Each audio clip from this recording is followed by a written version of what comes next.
Hi, I'm Michael Regina, host of Read the Freaking Comics. You can find me on YouTube or on Blue Sky, and you're watching and listening to Two Geeks Talking.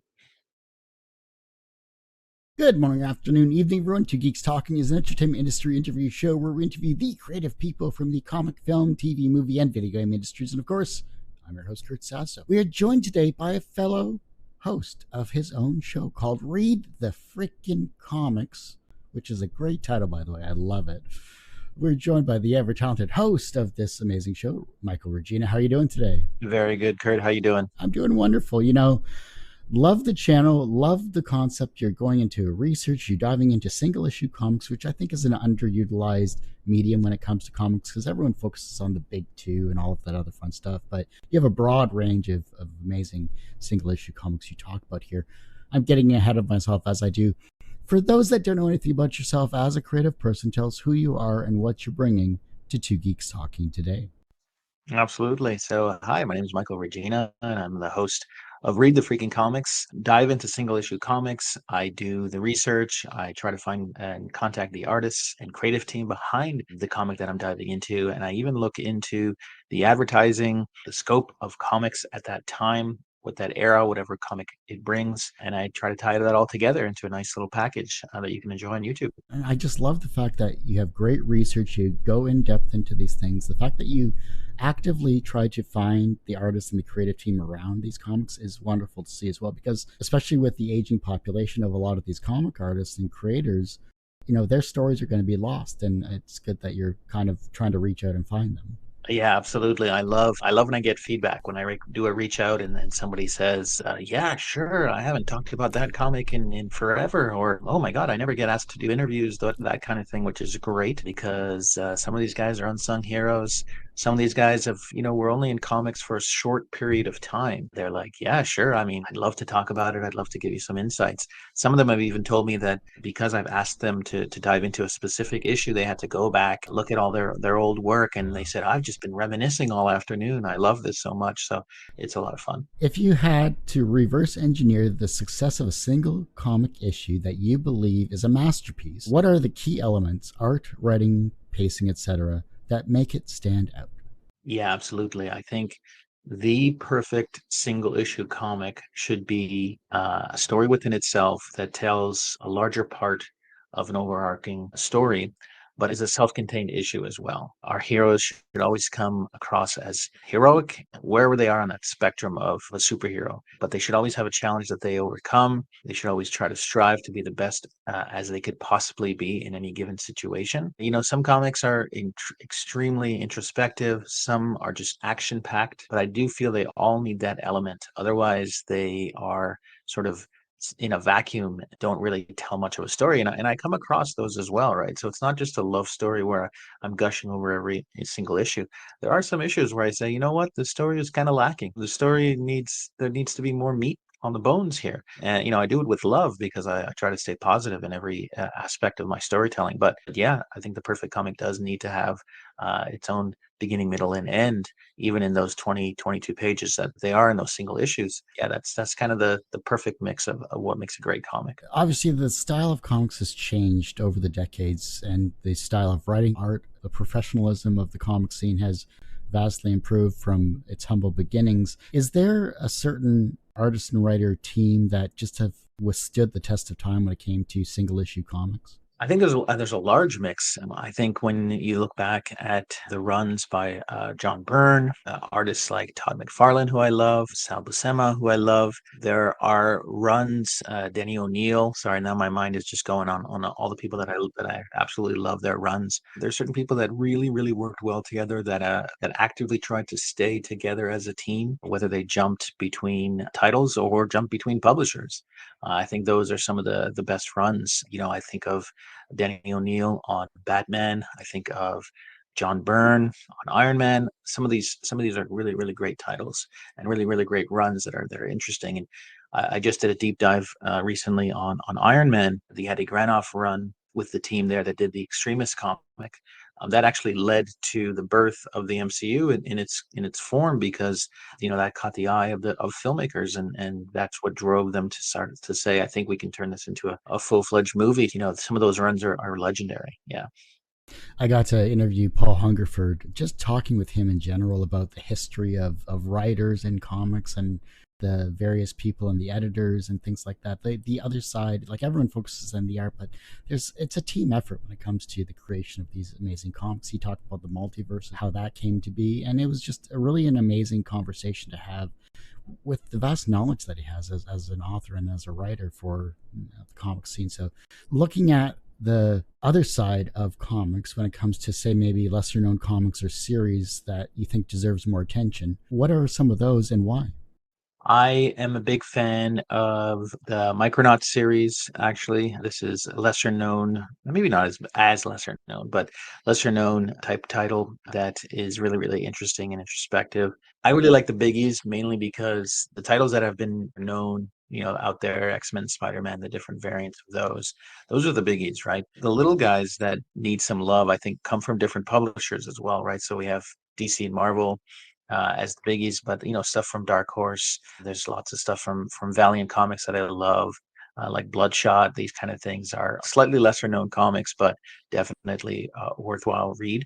Trying to think of the ones that are tiny but mighty. I think I really loved, League of Extraordinary Gentlemen. I think was a great run. That's Alan Moore and Kevin O'Neill. I think these, they turn into movies, of course, but I think those comics are actually great comics to read as well. I like the version of League of Extraordinary Gentlemen as that single only movie that has ever played once and will probably never have a sequel whatsoever. I thought it was pretty well done, to be honest. It's a guilty pleasure movie for sure. I definitely catch it. When it's on TV, I catch it and watch it. So, what's one storytelling technique from comics that you think could apply to other mediums like film or novels? That's a very interesting question. I do love the same story told from multiple angles. I know this has obviously been adopted in other mediums. I think it's something that is really telling because the same story told through the perspective of different people, you get that different angle and you get that sort of full-fledged sort of 360 view of what actually occurred in whatever event it was or whatever storyline they're telling because it comes from their own personal perspective. Those are some of my favorite type of stories and storytelling methods that I really enjoy. I think there was a French indie film I saw a while back. It was rather avant garde for its purpose. Single screen, four different viewpoints, all playing at the same time, all through the lives of these four characters. And you didn't know who to root for until they all came together for some aspect or some concept or whatever they were trying to do for that particular film. But I ended up using that in a couple of short films I created because it was just a rather interesting concept to show time passing from different view perspectives. That must have been really, really difficult to edit and put together. Yeah, that's very interesting. Who's a comic artist or writer whose work you admire, and what specific habits or traits do you think makes them exceptional? I love Denny O'Neil. Going back to the Denny O'Neil well. I really love his work on Batman at a really pivotal period in the 80s for Batman. Batman was coming out of the 70s where it was a very odd time for the comic and the character itself. You had the 66 show that brought on that lovable goofiness of the character that was followed through in the comics for a period of time. But Denny when he had come on board, he said, no, I'm going to take this rather seriously. I'm going to sort of reset the world, make it very, very brooding and dark, and sort of the Batman that we all know. I think taking an established comic that had been running for 40, 50 years at the time, and saying, okay, I'm stopping the train, I'm changing the track essentially, and we're going to run along this track. That was ballsy to say, for lack of a better word, and I really loved it. So yeah, I'm a big fan of his work. I think that's definitely one that I would outline for sure. The same thing with the Kingpin reset. He went from that comic character down to the interesting twist when it came to character that you think could just be a B-roll thing. Then he turned to the juggernaut that he is today. No pun intended with that character. Right? Yeah, absolutely, absolutely. I love the whole idea they're doing now with the absolute storylines on DC and the ultimate storylines on Marvel, where they're resetting the universe a little bit. There's that whole background, which is beautiful and lovely, and what I love to dive into of these characters. But it allows new fans to come in and not have to sort of learn this whole background and this whole backstory, and they could start at these beginning moments. And so the absolute storyline has been beautiful in telling those stories and these great, awesome characters. And it's just fun to see. So yeah, I think those are doing really well as well. The hardest part when it comes to comics, whether it's from a professional scene or whether you're an independent comic creator, it's hard to jump into an already established story. And I think these mini jumping off points where it's a mini reset or maybe it's a complete overhaul of the character is a great way for younger fans or younger readers to get into something maybe they don't understand or know about, and maybe they'll become the next generation of comic creators. Yeah, absolutely. What's interesting is that I do see a lot of posts on Reddit asking, "Hey, I want to get into Iron Man. Where do I start?" And you'll get 20 different answers, and they're all valid answers, right? They're all good answers. I think it's honestly a great foot in the door, and that's exactly what they're trying to do. They're trying to not, carry that legacy. The legacy is still there. You can still enjoy it. This is a first of a new entry. It's a character just slightly tweaked with maybe a different backstory, but that backstory starts today. It's day one. So yeah, it's absolutely helpful for people to get into it, and then maybe eventually, or through osmosis, start to learn the history of these characters down the line. So, how do you think the comic book industry has changed in the last decade, and where do you see it heading in the next 5 years? Very interesting. So, as we know, single issue comics are struggling. They're not necessarily as selling as high as they used to be. What is happening, of course, is the push towards digital. Before that, it was the push towards trade paperbacks, graphic novels, these types of things. So I would still love to see single issue comics coming out regularly, storylines that need to be followed with patience so you don't get everything at once. That's where I'd still love to see that happening. Things are going digital, but there's ways to tell stories on digital comics that are just as engaging, can be just as good a read as well. And that doesn't stop the artists from creating content that goes digital, right? So whether we get completely paperless when it comes to single issue comics, that would make me sad. Not seeing them on newsstands, not seeing them on spinner racks, as I like to say, would be a little bit sad to see down the line. The digital consumption of media through digital cannot be denied. I think that's going to be where it goes in the future. Looking at the business side of things, especially with what you just mentioned here, AI is a huge factor when it comes to the creativity process. And I hate using those terms together because it's not creative, it's just stolen artwork. How do you think the publishers are going to handle AI and comic creation when it comes to this mass consumption all over the world? Yeah, very, very tricky. I do like the fact that AI content is being called out for what it is. And I mention this at the end of every episode. I say AI is useful for a lot of things, but not for replacing art and artists. I do think that there is a place for AI, but not in the creative space. However, there's a niche to that. I don't know how it would be used or regulated, but imagine an AI bot that has been programmed to draw in the style of a specific artist, but only that artist can actually use that AI tool.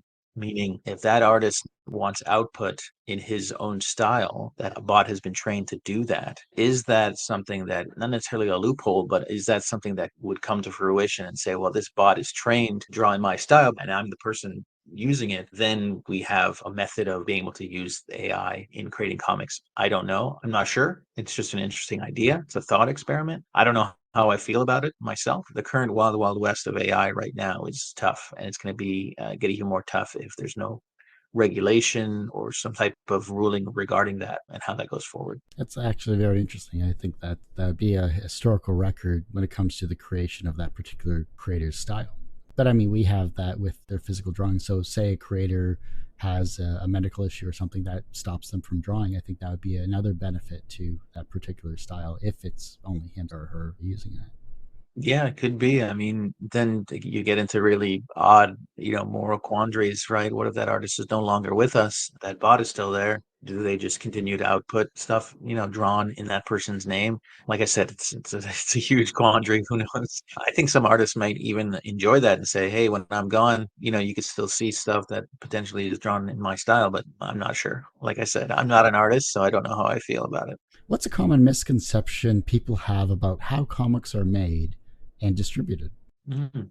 Great question. Well, one common misconception, I guess, is, single issue comics are not worth to read because you can just wait for the trade paperback or graphic novel version of that, or wait for the animation or the film, that kind of thing. So it's not about how they're made or consumed, but it's more the value of buying these on a regular basis, of following the storylines, of making sure you buy one, then number two, then number three, and so on and so forth. I still see value in doing that. I think the perceived value of comics, single issue comics, has gone up and down in a negative way. So, we had that peak in the 90s, the comic book crash of mid 90s, where comics were way overvalued. People were treating them as art projects and pieces to own rather than something to consume. I think that is something that I don't particularly enjoy. I don't enjoy people buying slabs. I'm anti-slab unless you have a very very rare old comic that you want to keep preserved. But if you buy a new comic that just came out last year and it's in a slab and you don't want to touch it, are you really enjoying a comic? You're not. You've bought a piece of plastic with some paper inside, and you're not necessarily enjoying that comic. Comics are made to be read. They're not made to be put up and framed without earning that, right?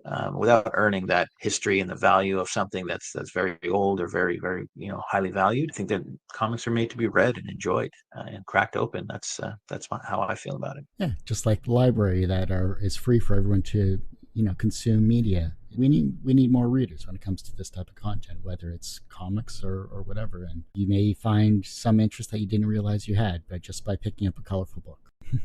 Yeah, absolutely, absolutely. You can't read a slab, right? Just means you have to buy two, right? Well, yeah, of course.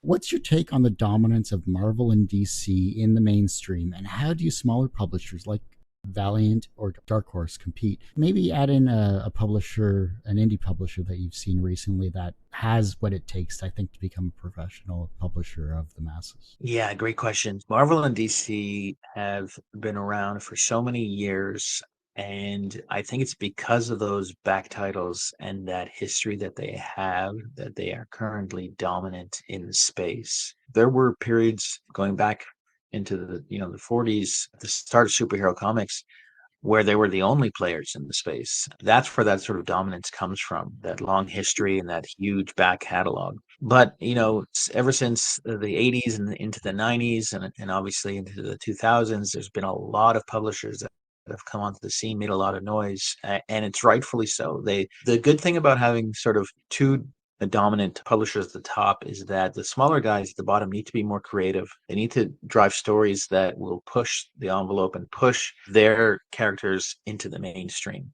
And so you do get the dark horses and the valiants and those kind of things that, whether they're long lasting or not, they create characters that are interesting because they need to push that. They need to push that creative level just a little bit more to get out there. I'm a huge, huge fan of characters like Hellboy and some of these other characters from other publishers that just takes some really really interesting concepts and amazing art. Like Mike Mignola is just one of my favorite artists and writers. Absolutely love his work. And he took these old folklore stories, he took these old myths, and weaved it into this world he created with Hellboy and the BRPD. And I think it's just really really amazing. So that's what's needed. That's what spurs creativity. So if you have those two massive publishers that are just sort of dominant, the little guys need to be a little more creative.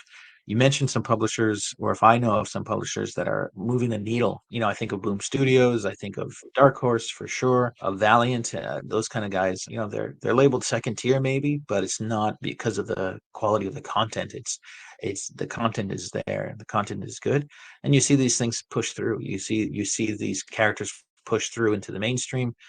They get made into a movie that is no sign of acceptance as far as hitting the fan zeitgeist. But yeah, I mean, they make it out there. They make it big enough that studios will be like, maybe this could be a movie. It's debatable whether those movies are good quality or not, but at least the those characters have pushed through. When choosing which comics to feature on your show, what criteria do you use to decide what's worth diving into? From my point of view, everything is worth diving into. There's nothing that is not worth diving into, almost to the point where I randomly will pick a comic. If I have no compunction of what I want to talk about or what I feel like talking about, I will just randomly pick out a comic and say, this is the one I'm doing. I started running the channel with comics from my collection, which were obviously from when I was collecting when I was younger, so they're 80s and 90s based comics, I realized I needed to go out and get more comics to add to my diversity. I do buy used comic lots, single issues, random titles. The quality doesn't need to be impeccable. So, anyone out there selling, definitely want to hit me up. And what I like to do is find comics that even characters I didn't know about. So, characters that maybe I've heard of, but I have no idea, did not read them as a child or as a teen, and love to pick them out. I love to pick the single issues because they have those ads in them, the nuances of what storytelling was like whenever those comics were created. So that kind of thing is very, very interesting to me. So I don't necessarily go out of my way. I will try to diversify. So it's like, oh, I did a Marvel last time. I'm going to try and not do a Marvel this time. I've done too many Marvel DC. I'm going to try and look at some of my independents. That might be the only main criteria, but after that, it's sort of like, okay, we're going to do this one. I have no idea what's going to happen, what the story is, but I'm going to learn and I'm going to share. It's always fun because I always learn something new. Talk us through that creative process here. You find the comic you want. What is your timeline from picking the comic to publishing your final episode? Because I'm always curious about that show notes, and maybe I'll pick up some ways to be more efficient.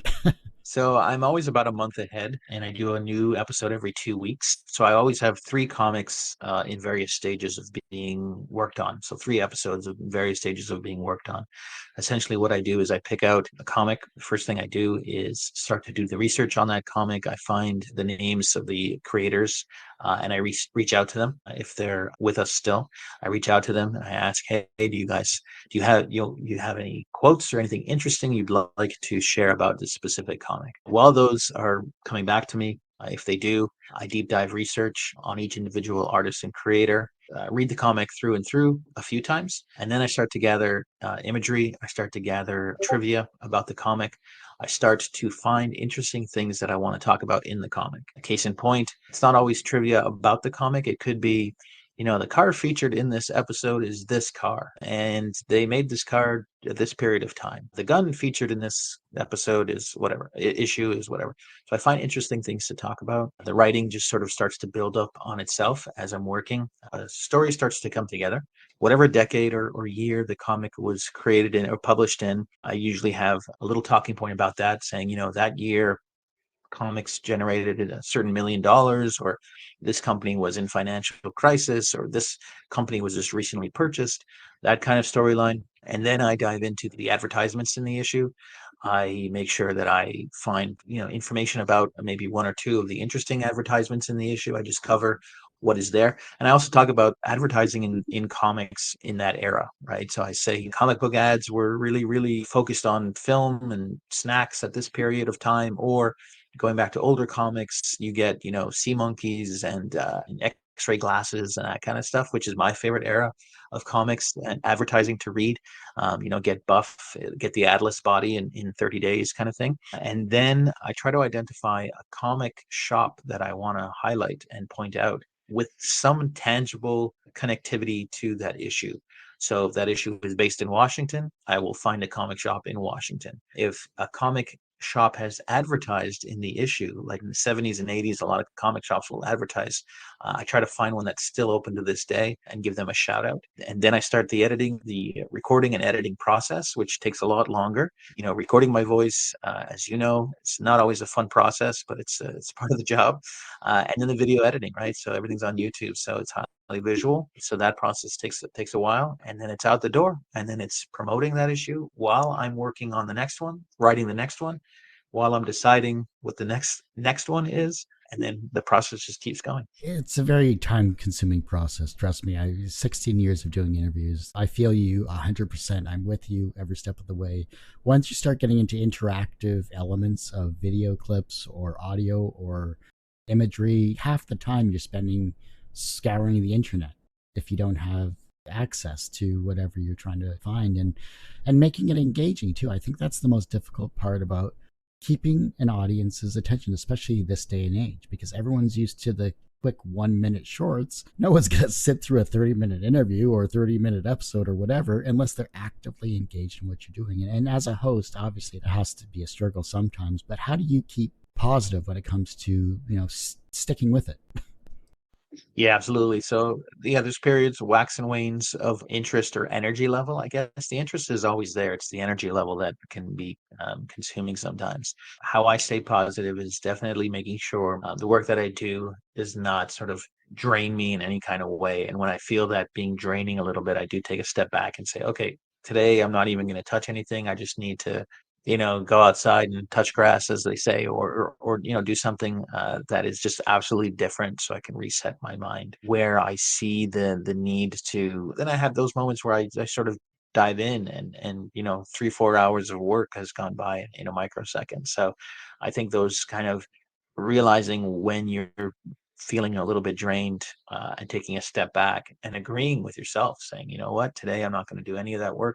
I know it's going to put me maybe a day behind, but it's worthwhile for my mental health. I'm going to focus on something else. I'm gonna get out there and do something else and recharge my batteries. Doing those episodes is time consuming, but I also do daily shorts on YouTube as well, right? And I prepare those well in advance. I'm a couple of weeks ahead of those in advance, but that takes time as well, even though those are 15, 20, 30-second clips. Those take time as well. The other thing I do to try to keep the audience engaged is understanding the analytics of the data that I'm looking at, that YouTube provides, to show me this is where you're seeing drop-offs, this is where you're seeing some issues, and adjusting as I go forward. I don't necessarily adjust the content, but I adjust how I present it, how I try to be engaging upfront. I try to make sure that the story has a strong hook, that the messaging has a strong hook, these types of things. So yeah, I think it's important to listen. And actually, a writer came back to me when I asked for an interview, and he said, "Hey, I watched a couple of your videos. I'm a professional writer. Do you mind if I critique your work?" And I said, "Go for it." And he said, "Sometimes you got to kill your darlings." And what he meant is, I see you have a really strong passion, but you need to make this punchier in this spot, this part maybe you don't need it, that kind of thing. And I know you wrote it so it's your darling, but sometimes you do need to kill your darlings and say, okay, I'm cutting this out, I'm moving this around. And I found myself doing that and going back to that thought every time. Okay, I did all the research for this, but I'm just going to delete it because I don't think it's working. I even did the voice recording for it, but I'm taking it out, that kind of thing. So that advice really sticks with me.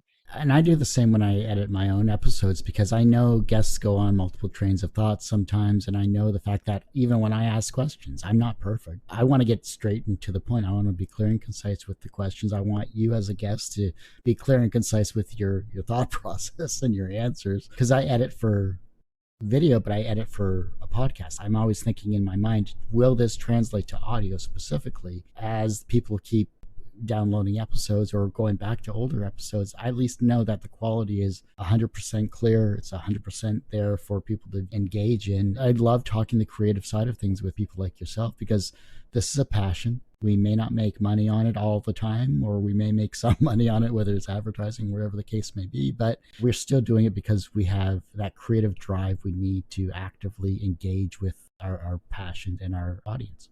Yeah, 100%. You mentioned editing these interviews as well. So I hope you can get a 30-second bite out of me, because I do tend to drone on and go in different directions. You've been great so far. This is wonderful. How do you think the relationship between comic creators and fans will evolve in the age of social media and instant feedback? That's a great question. When I am researching these artists, I tend to obviously pick up on their socials if they have any. What's interesting is a lot of these artists do have social presence. You can definitely see, depending on the age of the artists, the volume of their social presence. So a lot of the older guys and girls will have, Facebook only, and the younger the artist is, the more social presence they have and the more active they are in their social presence. A lot of them, attend conventions and have signing sessions and have commissions and these types of things. Quite a few of them also have their own websites. They, ask for feedback. They ask for comments and questions and commissions, of course. I think it's a healthy relationship that artists have with their fans. I think they're feeling that level of comfort where if they want to engage more, they will. If they don't want to engage as much, they turn off those social profiles, they delete their accounts, they take steps back to sort of limit that type of interaction. I think that's interesting because, if you go back even just, 30 years ago, where there was no internet, definitely no social presence, the only way you can sort of reach out to an artist might be at a convention, or might be writing those publishers and finding an address to write to a publisher. So there's definitely more opportunity to reach out to your individual artist as a fan, but I think they're feeling pretty much in control of how that interactivity occurs. That being said, I think there is always going to be an inherent wariness for female artists to reach out to fans. Unfortunately, people are the way they are. I do see a bit of a lack of interactivity with female artists. I struggle a little more finding the female artists, their social channels, their websites, and ways to contact them. I think that is on purpose. I think it's just difficult, and it's an unfortunate situation, but I think it's difficult. But yeah, so like I said, it's at their control. I think it's great that they have that ability to, they don't want to engage, they do not, but a lot of them do, and they're quite active on their social profiles. The toxicity side of comics, unfortunately, bleeds through when it comes to Yes. fan interactions. There's a fine line between passion and stalkery. Yeah. So I can completely understand. It's unfortunate that that's human nature Hmm. of a select few. Unfortunately. Yeah, unfortunately, there's toxic fandom. It has been around forever. It's just exacerbated with social media because everyone has a megaphone. There are active fan bases out there that try to eliminate that toxicity, and which is great. And there's voices within the comic industry specifically who are like, "Hey, we are a non-toxic fan base. It's, if you're talking about that stuff, you're not in the right place." I love those kind of people. I embrace that as well. I don't really mention it much on my channels, but it is a non-toxic space. It's a friendly place where we're just talking about things that we love. And if you want to be toxic, if you want to, give a thumbs down to everything that's out there, there's other places for you, but not really on my channel. So yeah, I'm definitely one of those type of people. Same here. I don't interview the people I don't want to, and I interview the people I do, and I find amazing friendships have spawned from that, and it's a very open space and positive space here as well too. That's great. Everyone has one person that inspired them on their path to where they are today. Who was that for you? Very interesting. I'd have to say my dad, and I always go back to my dad when somebody asks me like, "Oh, who's your hero? Who inspires you?" And my dad is about as far away from comic fandom as you can possibly get. He was a big time outdoorsman. He was in the military. Uh, he was a hunter, fish and game kind of guy, loves all that kind of stuff. He's getting a little older now, God bless him, but still into that sort of that kind of manly man stuff. He can get a fish and cut it open and eat it and all that kind of stuff. And he inspires me because he didn't come from a very family oriented background. He had he had two other brothers, and he had a family that was kind of neglectful of him. So he was the middle brother, and he had to sort of fend for himself. He didn't go to school past, you know, elementary school. They took him out of school to work at the family bakery. So, he had to lift himself up. And when I was born, he went back to school and had two other jobs all at the same time, lifted himself up out of that. And was a great provider for us, my sister and I. And so he is my hero. And so whenever I sort of look at um, who I want to be, and I want to be as hard as a worker as he is, and as much as a provider as he is. And I know this kind of gets as far away as possible from the fun comic stuff that I do, but he is absolutely the one that inspires me the most. So I'd have to say my dad, and then just because he was just and he still is just a hard worker, a go-getter, and really really admire him for that.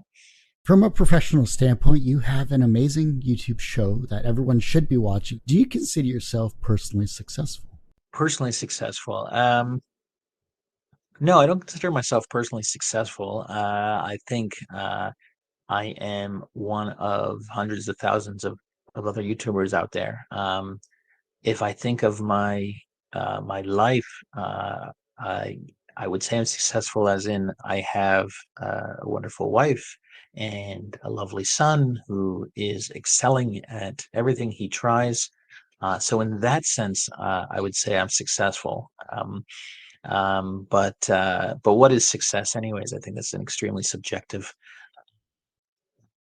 term, right? Like financially successful or emotionally successful, right? So that's a really sort of deep question to ask. But I would definitely say I'm not necessarily a success on YouTube or anything, but I think at life I feel definitely feel successful.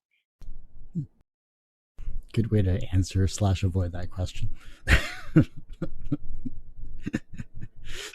Yes.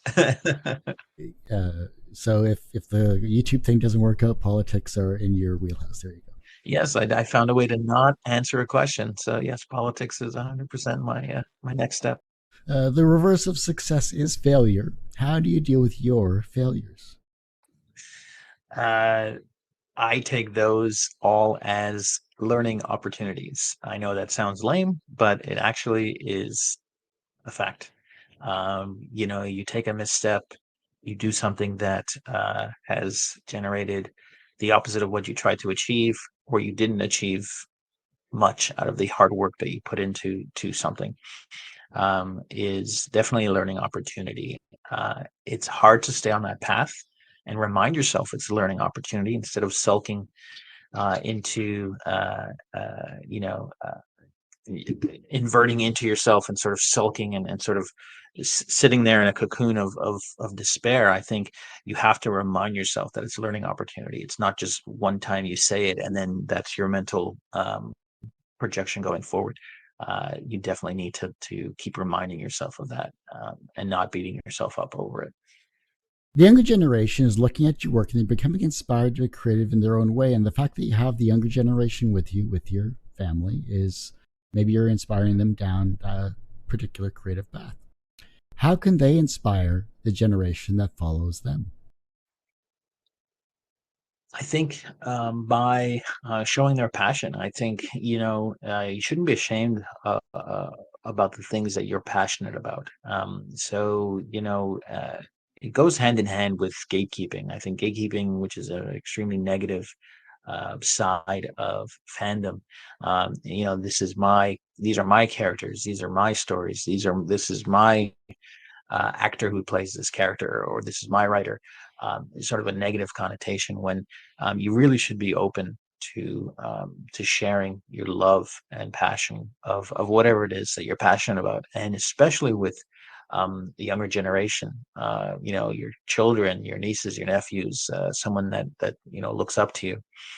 You should be open to sharing that passion and showing them why you find the love and inspiration from it, and never being shying away from it. I think that's how that's how I've done that with my son, and I feel like he is now empowered to do that with the generation that'll come afterwards, and say, son, if you love film and photography and movies, which he does, and which I do as well, share that passion. And just like we were talking about my dad a few minutes ago, who's a big outdoorsman. He did that with me as well. And not that it didn't stick. I do like camping and I do love the outdoors, but not everything that he loved, I loved. But at least he shared that with me. At least he took me out and he showed me these things, and he showed me why he loves these things. And so that's what I did with my son, and I hope he does with his children as well.